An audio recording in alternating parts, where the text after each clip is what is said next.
A mund të na tregoni ju personalisht, a keni pas kësi përvoja të trajnimeve të ndryshme dhe ku keni qenë? Ne kemi qenë me fat që kemi pas partner shumë serioz, duke fillu prej Shtetet e Bashkuara të Amerikës si partneri strategjik faktikisht që kemi edhe sot dhe kësaj dite, po edhe shtete tjera faktikisht Britania, Gjermania, Kroacia, Turqia dhe shumë shtete tjera dhe shteti shqiptar ose ushtria shqiptare, që na kanë ofruar faktikisht vende për të dërgu nën oficerët tonë për shkollime ushtarake. Sot jemi me fat që kemi marrëveshje bilaterale me këto shtete që i përmenda dhe me shumë shtete tjera, deri në Jordani faktikisht,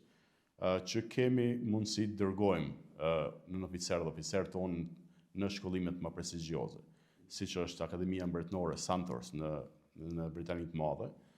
West Point në Shtetet e Bashkuara të Amerikës, po mbi të gjitha këto janë akademi bazike për shkollimin e oficerëve të ri, po kemi faktikisht mundësi të dërgojmë gjitha nivelet e zhvillimit të karrierës, do të thotë edhe në Shtetet e Bashkuara të Amerikës dhe në ushtritë që i përmenda prestigjioze. Në këtë aspekt, edhe unë kam pas fatin faktikisht që të marr pjesë në shumë shkollime dhe avancime të karrierës, duke fillu në qendrën Marshall në 2002 në Gjermani, që është një qendër amerikano-gjermane faktikisht. Atëherë kam qenë në shkollime në Britaninë të Madhe, në 2011 kam qenë në Shtetet e Bashkuara të Amerikës, në shkollim në Kaliforni, në shkollën e Marinës Amerikane, po kam bë edhe Kolegjin Mbretëror për Studimet Mbrojtës, që është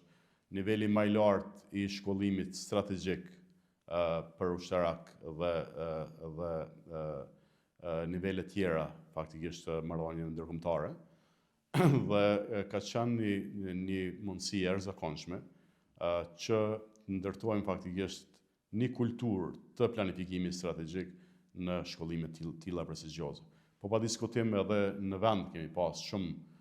trajnime dhe shkollime, trajnime dhe avancime faktikisht me KFOR-in dhe me shumë bashkëpunime tjera që kemi pas në vend.